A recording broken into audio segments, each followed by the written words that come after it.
Gue sih harus bilang ya, melihat dari 5 tahun yang lalu sebetulnya sangat sangat tidak menarik karena gagasannya nggak bisa dicoba. Saat yang gue lagi taping ini yang lagi rame juga kan konflik Palestina ya, dan bro, keras bro dunia. Tapi jadi momen reflektif kayak anjing, hidup tuh jangan banyak komplain aja lah. Apapun kesulitan hidup lu, tidak mungkin hidup lu sesusah orang-orang yang mengalami konflik Timur Tengah, nggak mungkin.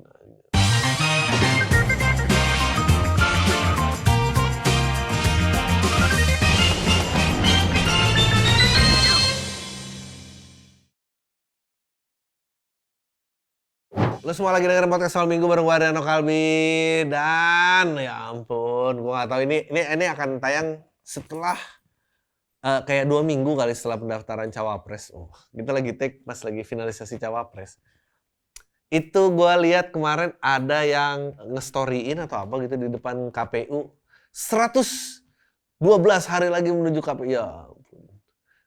Gue rasanya udah besok aja boleh gak sih? Gue udah capek men. 112 hari lagi masih lama banget, ya ampun. Dramanya udah kayak gini, belum mulai drama udah kayak gini. Ini sebetulnya pemilu tuh kayak relationship. Kalau awalnya udah drama gini mending aduh udah gak usah lah. Karena apapun yang dipaksa, aduh susah men. Gue gak tau, gue capek banget. Gue juga belum tahu sih, karena kan kalau yang kemarin gue gak milih gara-gara kertas suara gak nyampe.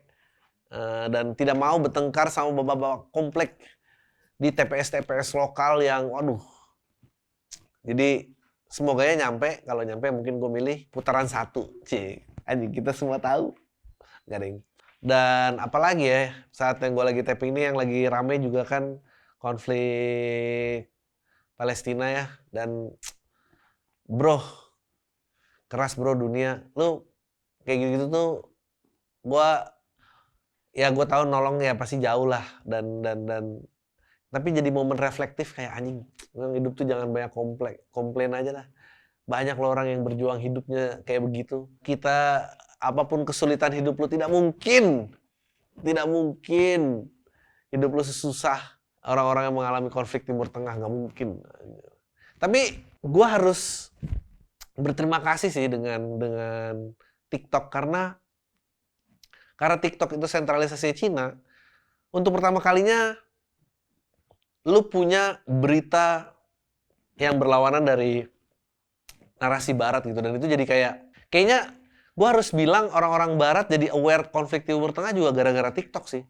Karena sebelumnya media barat pasti punya keterpihakan tertentu. Jadi baru sekarang ini lu kayak bisa dapat clear picture-nya, meskipun juga ya hoax-nya makin banyak dan ini. Tapi gue rasa penyebarannya dan awareness-nya, perlawanannya, akhirnya ada sebuah entitas yang bisa memberikan perlawanan berimbang. Dan itu menurut gua inti dari demokrasi yang dicari. Kalau narasi tidak berimbang, sulit untuk beradu gagasan. Dan gagasan tuh harus terus diadu karena ya satu, biar mencegah fasisme, mencegah otoritarian, apa sih lah, begitulah, itulah kata-katanya. Gua mungkin ini kan dia bilang, oh ini sekarang pemilih yang menentukan masa depan Indonesia karena 60%-nya itu pemilih di usia 17-40. Dan ini pemilu terakhir gue sebelum 40. Wah, jadi terakhir kalinya. Tapi gue sih harus bilang ya, melihat dari 5 tahun yang lalu sebetulnya sangat sangat tidak menarik karena gagasannya nggak bisa dicoba. Apalagi dua pilihan bermuara jadi satu. Feeling gue ini juga akan jadi yang sama, mungkin akan 2 putaran, ada 3. Kita lihat apakah ini akan jadi konten audio Emily. Gue akan prediksi pokoknya ada 3 dan akan lolos 2 partai, dua capres dan cawapres, dan ujung dari 2 ini akan jadi 1. Itu parah. Dan 2 ini juga sebetulnya sedang mau menyingkirkan yang ketiga aja. Bukan berarti harus dukung yang ketiga. Kita nggak usah sebut 1, 2, dan 3 itu artinya apa. Tapi kasihan itu yang 3. Gua harus bisa bilang, meskipun beda ideologi, tapi dari konsistensi itu sebetulnya perlu diacungi jempol. Karena Gue tuh sering ngeremehin sesuatu yang namanya idealisme tuh sebetulnya bukan nggak percaya sama idealisme. Gue percaya, tapi permasalahannya nggak ada contoh. Nggak ada contoh yang mempraktekkan idealisme di level tertinggi. Itu yang jadi problematik. Jadi kalau atasnya begitu, ya apalagi bawahnya dong. Jadi, aduh, yang remeh-temeh aja lah. Kalau yang satu lagi tentang konflik Timur Tengah, ya lo gila berkabung banget sih, berkabung buat kemanusiaan banget sih. Maksudnya, it's crazy how perang tuh nggak pernah menguntungkan, tapi dalam perang pun lo diharap ada kemanusiaan dan keadilan yang terjadi gitu. Dan itu dilanggar semua, dan mungkin ada yang nonton kayak 10 negara di UN, 2 abstain, 2 ada 10, 2 abstain, 6 2 pro kalau nggak salah.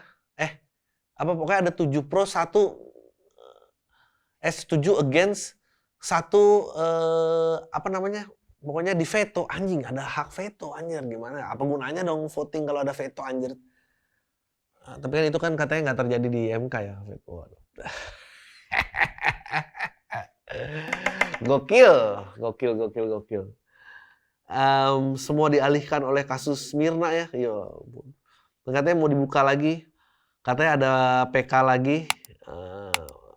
Peninjauan kembali apakah akan terjadi. Sebetulnya PK tuh agak nggak boleh 2 kali, karena kan lu kan dari bawah naik banding udah sampai ke atas ke blok boleh dikasih kesempatan PK. Kalau PK boleh 2 kali, sebetulnya nanti mungkin hari ini kebenarannya bisa terjadi, tapi kebenaran yang hari ini itu mungkin dijadikan landasan untuk melemahkan kasus-kasus di depan. Karena berarti kasusnya tuh nggak valid, dan semua kasus bisa punya kesempatan PK 2 kali. Itu yang berat gitu. Apakah kita harus mengorbankan satu orang yang tidak bersalah? Tapi ya, you don't know gitu. Tapi inilah yang terjadi kalau orang-orang kaya bersatu ya. Ternyata orang-orang kaya bisa menimbulkan perubahan juga. Karena kan langganan Netflix lo harus ada di status ekonomi tertentu ya. Kecuali yang bajakan ya. Yang bagi-bagi username dan apa itu gue nggak tahu. Tapi ternyata middle class bisa menggiring perubahan itu juga salah satu fenomena yang perlu di garis bawahi. Kalau perlu kita kasih aja semua kasus yang nggak terungkap di Indonesia di Netflix. Jadi biar orang-orang kaya ini punya self awareness dan mau protes rame-rame di internet. Itulah perubahannya, hidup kelas menengah lah. Oke. Kita masuk aja ke berita-beritanya. Kayaknya sebetulnya sekarang ada 2 berita ini, sebetulnya yang lain agak gitu-gitu nggak pentingnya, tapi ya oke lah.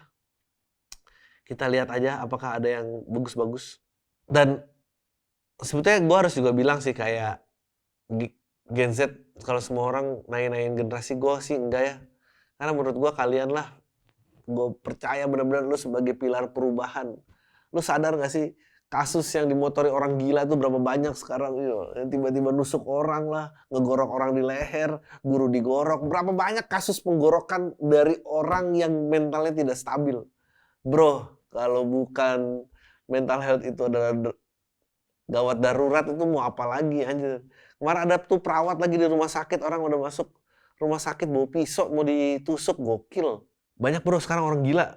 Jadi selamat menurut gua. Kok selamat sih, nggak selamat lah, tapi maksud gua nggak, bener-bener kalian onto something, dan generasi tua emang harusnya belajar. Pria ini pasukan penculikan demi habiskan waktu bersama selingkuh. Gokil. Ini emang kalau sudah nafsu ya, logika pun dilewati bro. 30 tahun telah ditangkap polisi dengan tersebut penipuan. Aduh, kasihan. Skema layar dengan mengirimkan singkat pesan kepada pasangan, dia berpura-pura sebagai penyandera dan mengklaim bahwa dia disandera pria Timur Tengah. Nggak menarik. Gue kira di Indonesia kejadiannya. Ini mah jauh ternyata. Pria di India 2 tahun sakit perut hasil rontgen kunjungan para dokter. Hasilnya apa?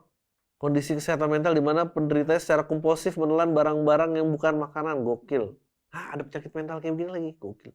Pria bernama Kudep Singh. Agak lucu ya. Kudep emang demennya makan kudapan. Jok-jok gitu disingkat juga. Wah, ini gokil nih. Ini kan Apa kalau bukan karena mental health coba?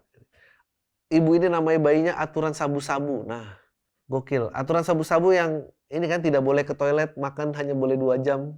Bukan sabu, itu bukan, beda lagi itu. Itu sabu, bukan sabu-sabu. Pria ini pesan ponsel secara online, tapi yang datang malah bom. Wah, di Meksiko gokil. Ini tuh kayak gini-gini tentunya bisa placement loh. Bisa placement kayak pakai si cepat, akan mudah. Tidak mungkin salah antar. Ya, yang lucu-lucu kayak gini tuh sebetulnya menurut gua ini tuh ada pihak yang nungguin bomnya datang loh. Dia kayak anjing mana bomnya nih? Kenapa malah ada yang lain? Kawanan domba langsung bertingkah aneh saat sikat habis 272 kg tanaman ganja. Gokil. Lucu ya, 272 tuh angka dari mana? Jangan-jangan 3 kilo yang hilang reporternya yang nyelot.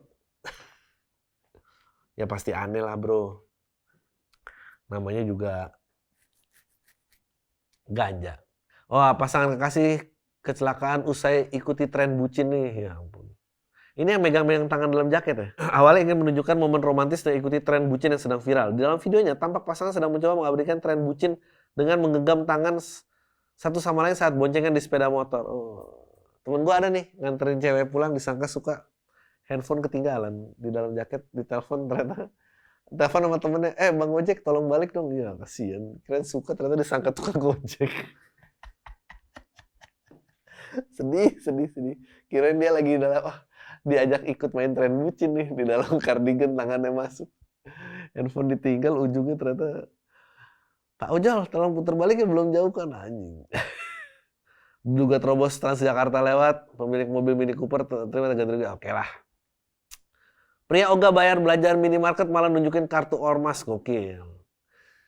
Sayang, ini kan praktek-praktek yang sebetulnya dulu organisasinya Lord Rangga lakukan ya, almarhum, rest in peace. Dulu ada pembebasan utang di bank. Heboh, istri abdi negara curhat sebut suaminya bergaya hedon tapi sulit beli pampers anak. Ya. Sekarang tuh kayak orang gila banyak, terus konflik relationship tuh perselingkuhan banyak. Sekarang tuh banyak banget ya social justice ya gitu. Maksudnya sebetulnya itu kan masalah internal keluarga ya, terus dia bisa dibikin viral dan aduh anjing banget. Gegara game pria di Depok bunuh tetangga hingga tewas ya. Kan udah gila men. Ini negara tuh darurat mental. Gue harus bilang. Jadi kalau tidak ada program-program penanganan mental health itu kurang memikirkan masa depan. Tapi yang kira-kira bisa mikirin masa depan nggak jadi gue ntar ngeledek capres.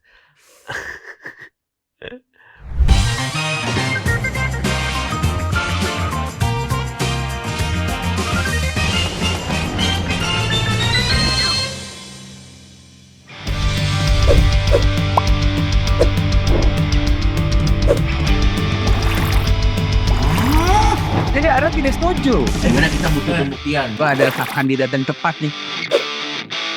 Tapi aman ini? Aman, gak ada kita.